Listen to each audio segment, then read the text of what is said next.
Ah, ok. Hello. Nous allons vidéo cette partie en divisé.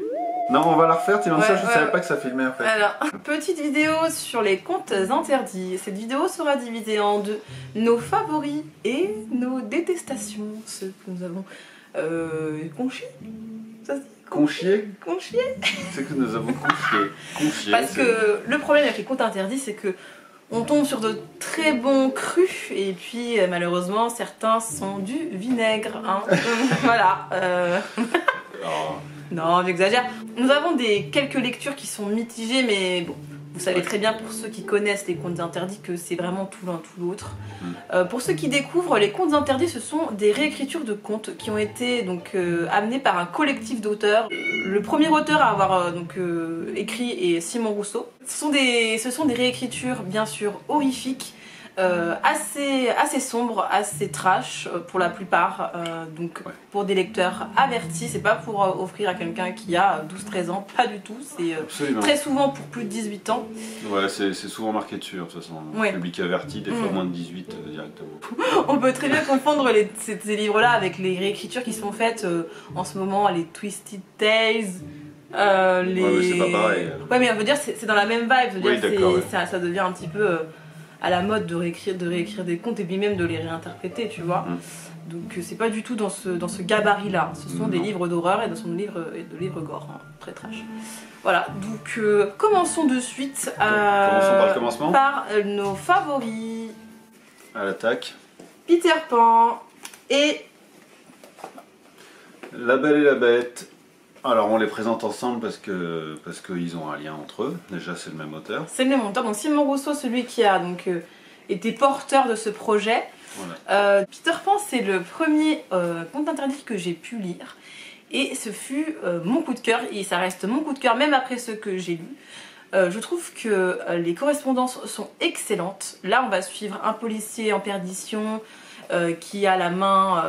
qui a été dévoré par un tueur en série qui est cannibale, hein, bien sûr, vous voyez bien la référence au crocodile. Et on va découvrir dans cet univers une sorte de chef de gang assez spécial qui adore porter des petites clochettes, hein, voilà, qui est blonde, donc bien sûr référence à la fée. Donc bref, des références qui sont super. Donc Peter Pan, c'est un gamin perdu, bien évidemment, qui va donc s'allier avec cette baronne de la drogue. Et... donc franchement, super lecture. Ouais. Après trigger warning, puisqu'il y a des choses un peu délicates que vous mettra à l'écran. Absolument, ouais. Du coup on enchaîne avec La Belle et la Bête. Alors on enchaîne avec ça parce que déjà c'est le même auteur, mais surtout il a eu la brillante idée de faire la suite de Peter Pan. C'est très bien amené, c'est très bien fait. Donc je vais pas trop m'attarder sur le synopsis du bouquin parce que ce serait un peu spoiler, on va dire, le lien qu'il a fait entre Peter Pan et La Belle et la Bête, mais c'est vraiment bien fait, c'est bien amené. À lire dans l'ordre de préférence, parce qu'il y a quand même dans La Belle et la Bête pas mal de références et tout qui appellent le premier livre en fait. Enfin, il est beaucoup plus confortable d'avoir lu Peter Pan d'abord. C'est ça. Voilà, après, il peut se lire seul, mais on voit qu'il y aura comme tu dis, il y aura des incompréhensions. Et celui-ci est vraiment déroutant. Ah franchement, on se prend une claque avec celui-là. Excellent. Suivant, Aladdin, que moi j'ai bien aimé et que tu n'as pas lu de toute façon. Alors effectivement, tu as lu beaucoup plus putain, d'aller faire de romans interdits. De contes interdits, moi j'en ai lu, je crois que j'en ai lu 5. Toi t'en as lu 11. J'en ai lu 11, donc, je sais pas combien il y en a actuellement. Je pourrais pas forcément, il y en a une vingtaine je pense. Je ne pourrais pas donner mon avis sur tous les contes interdits, sachant que j'en ai que 5 sur 11 dans cette vidéo. Voilà. Du coup Aladdin, alors moi j'ai bien aimé Aladdin, ça parle d'un père et de son fils qui vivent un peu dans la misère, à cheval sur des affaires de gang, etc. Et donc il essaye de s'en sortir et c'est vraiment pas mal fait. Il y a quand même il y a de l'aventure, du suspense, etc. C'est un peu trash par moment, pas vraiment de gros trigger warning de la mort, mais voilà, il y a quelques scènes un peu sales. Il s'appelle Abou le fils? Alors en tout cas il se fait appeler par son père Petit Singe. Ah bon voilà, on voit les correspondances. Donc voilà, oui, le lien après avec le conte original se fait plutôt bien et tout, donc on découvre des personnages plus ou moins tôt dans le livre et c'est vraiment pas mal fait. Au niveau de la correspondance, c'est bien? Ouais, c'est sympa. Il y a des personnages, on s'y attend pas forcément, mais c'est bien amené en fait. Franchement, c'est vraiment sympa à lire. Franchement, sympa. Suivant. Les 3 petits cochons. Alors là... Alors, c'est un conte qui est plutôt tourné vers le cul, il faut se le dire. Absolument. Donc voilà, ça va être un loup, donc un jeune homme qui se fait appeler Wolf, qui va essayer de sauver sa sœur de vilains et grossiers personnages qui sont les 3 petits cochons. Donc chacun a un vice particulier. Hein. Je trouve que le personnage du loup était super, il était super attachant, même si c'est un peu un connard, il était assez attachant je trouve, franchement. Ouais, attachant. Je comprends. Et franchement ce qui est un peu dommage, c'est qu'à un moment on est face à une sorte de congrégation secrète auquel participe un des personnages, où tout le monde a un masque de porc et tout. Et j'aurais trop voulu creuser ce moment-là en fait, parce qu'en fait c'est des gens qui viennent réaliser leur plus fameux fantasme, leur plus secret fantasme, et j'aurais trop voulu en savoir plus, qu'on développe plus ce côté-ci de cette sorte de secte en fait pour riches. Donc franchement c'était une bonne lecture, c'est pas hyper trash. C'était un bon conte interdit, vraiment très divertissant pour le coup. Parce qu'il y a plein de bonnes idées, etc. Mais c'est pas des gros parpaings. Mais c'est vrai que c'est pas des longs romans. Ils font 200, 250 pages à peu maximum, près, à quelques rares exceptions. Après, ce qu'on peut remarquer, c'est que ils avaient une ligne directrice pour tous les auteurs, c'est qu'ils devaient intégrer le personnage de la fille aux allumettes. Ouais, ça c'est marrant. C'était un peu une sorte de concile ou peut-être de, je sais pas, de petits... signes distinctifs entre auteurs, entre romans. Dans chaque roman, vous allez trouver, je ne sais pas, à chaque fois ils l'amènent de façon assez personnelle, et vous allez avoir ce personnage de la fille aux allumettes qui apparaît dans tous les romans des contes interdits. Dans tous les romans, voilà. C'est assez marrant. Ouais, c'est sympa de voir qu'il y a un lien entre tous les auteurs malgré tout. Suivant. Ali Baba et les 40 voleurs. Celui-là, c'est un des plus récents. Nous avons un invité. Ali Baba et les 40 voleurs. Alors celui-là, c'est pareil, je suis seul à l'avoir lu. Sympathique, très sympa, j'aime bien le lien avec le conte original, qui n'est pas forcément hyper gai d'ailleurs, à la base. C'est bien amené, alors il y a un peu 2 parties dans le bouquin. La deuxième, moi j'aime bien, ça permet de ne pas trop réfléchir, c'est un peu un slasher. Donc, ça tabasse dans tous les sens, c'est pas mal. Non, c'est bien fait, c'est bien raconté. On s'ennuie pas, voilà, il y a de l'action, c'est trash. Dernier coup de cœur, on va dire Peau d'âne. Alors je me souvenais plus exactement du conte original, donc forcément le lien, bah voilà. Alors ça change un peu des précédents que j'ai décrits, moi, qui sont plutôt action, aventure, trash, etc. Là c'est un petit peu plus psychologique, ça parle, en l'occurrence, Dan, c'est Anne, c'est une ado qui est... Oui, c'est pas... Dan, oui. qui est une ado complètement renfermée, complètement asociale. Pourquoi tu parles de moi, là? Très sombre, qui vit dans sa tête, qui vit dans une petite pièce pour écrire des bouquins, etc. Son père est un homme d'affaires pété de thunes avec des casseroles sexuelles. Des casseroles au cul? Voilà, des casseroles sexuelles au cul, etc. Donc bref. C'est bien fait, c'est assez sombre, c'est plutôt malsain comme livre, mais c'est bien fait. Non, c'est agréable, c'est un des plus épais. Steve Laflamme, il faut savoir qu'il y a plusieurs auteurs qui ont réalisé plusieurs contes interdits. Oui. Par exemple celui-ci, Steve Laflamme, mais il a aussi fait Barbe Bleue, dont on va parler malheureusement dans nos lectures mitigées, nos déceptions. Seconde partie. Nous allons parler des livres qui nous ont soit déçus complètement, soit un peu plus mitigés que les premiers qu'on vient de décrire.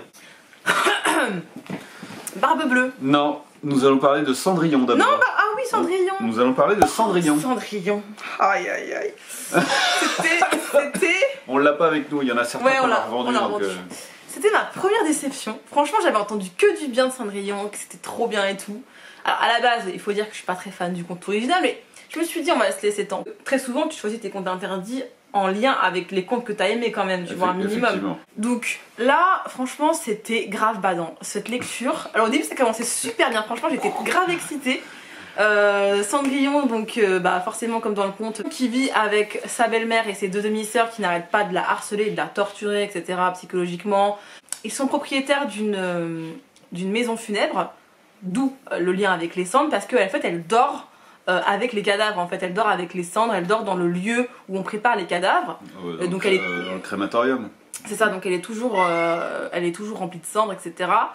Et le début commence très très fort, franchement génial, genre revanche sur la vie et tout. Et puis plus on avance, plus c'est hyper badant. Ça se passe en grande partie dans un monde carcéral.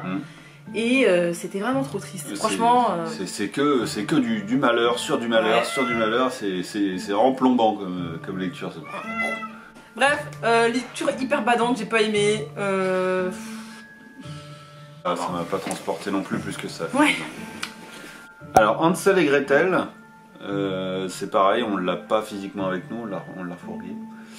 Je suis seul aussi à l'avoir lu entre nous deux. Je refusais de lire cette lecture. Ouais, parce qu'il a... Ah non, trop de il a beaucoup fait parler celui-là, effectivement. Moi, je veux pas me lancer dans ces trucs-là, c'est trop sale. Il a manqué d'être définitivement interdit, celui-là, parce qu'il est relativement ignoble. Du coup, c'est une lecture qui m'a pas spécialement transporté. Alors, j'aime bien l'univers un peu sectaire, secte sataniste, machin, tout ça, mais je sais pas, là, il y a un truc qui m'a pas vraiment plu, quoi. Je sais pas, ça tourne pas mal autour des enfants aussi, c'est pas trop mon truc. C'est pas le genre d'horreur que t'aimes, quoi. Non, voilà, c'est pas... Il est carrément ignoble, hein, ce livre, mais c'est pas le genre qui me plaît, qui me fait vibrer, donc voilà. Je l'ai lu parce que ça a beaucoup fait parler, que je voulais le lire, et puis voilà. Barbe bleue. Barbe bleue. Le voici, voilà. Je suis extrêmement exigeante. J'attendais énormément de celui-ci parce que j'adore le conte initial, c'est un de mes contes préférés. J'aime beaucoup la morale de l'histoire de Barbe bleue. Et en fait, celui-ci... Comment dire? Les correspondances sont respectées. On voit le lien entre le conte initial et le conte interdit. Par contre, le début du roman ressemble beaucoup trop au Silence des agneaux.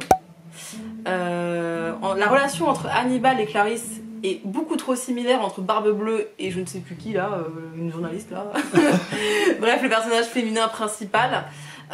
Et par la suite, la lecture, par la suite, les thèmes qui vont être abordés et la façon dont les thèmes sont abordés, je les ai pas trouvés mis ensemble assez intéressants. Il va y avoir un côté aussi sectaire, un côté sataniste, etc.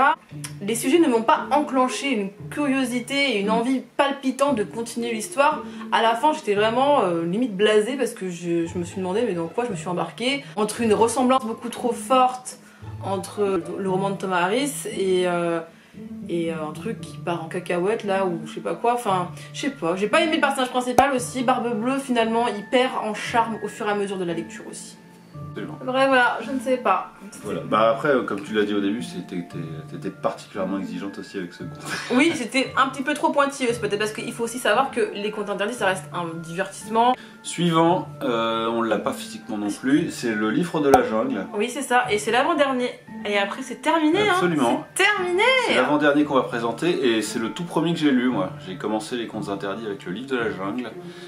C'est un peu mitigé parce que du coup, en ayant lu les autres, alors je l'avais bien aimé au départ, mais en ayant lu les autres, j'en ai trouvé des beaucoup mieux en fait, on va dire. Il est pas mauvais en soi. J'ai mis du temps à faire le lien avec le conte original pour le coup. Ça a coupé absolument. Une lecture divertissante sans plus. Après j'aime bien l'univers organisation criminelle, etc. avec un gars, un sauvage on va dire, un petit peu givré. Petit dernier pour la route. Ah oui c'est vrai, merde. Pardon. Pinocchio, sympathique mais sans plus pour moi. Voilà, le personnage principal est quand même un peu givré et je sais pas, il devient un peu insupportable je trouve. Voilà, il y a un petit trigger warning sur celui-là aussi. Animaux en danger. Absolument, Hadès et Calista, cachez-vous. Non, je l'ai pas lu parce que juste pour ça, je l'ai pas lu. Ouais, bon après, de toute façon, franchement, t'as lu, c'est pas la meilleure. J'ai rien raté, c'est ça que tu veux dire? Ouais, c'est pas nul, hein, mais c'est loin d'être le meilleur, donc je le mets là, non, plutôt déçu en fait. Du coup, on en a vu le bout là, c'est pas mal. Moi, j'en relirai d'autres, je pense, pas tout de suite, parce Parce que j'en ai enchaîné plusieurs de suite et on va dire que j'ai eu ma dose pour l'instant. Sachant qu'on aimerait bien savoir quels sont vos contes interdits préférés et ceux que vous avez détestés. Franchement, j'ai trop envie de savoir parce que j'ai l'impression que ça se joue à rien des fois. Genre Cendrillon par exemple, les gens l'ont aimé et moi non. Et non, c'est ça, c'est voilà, c'est hyper curieux de savoir. C'est complètement subjectif. En espérant que ça a pu vous aider si vous ne connaissiez pas les contes interdits. Concluons. Eh bien, la conclusion, pour conclure, au revoir. You. Tiens, on tourne pour se dire au revoir. Tu prends toute la place avec ton gros siège. Tu voulais dire gros cul, c'est ça? Pas du tout. Je ne suis pas comme ça. Je ne juge pas le physique des gens.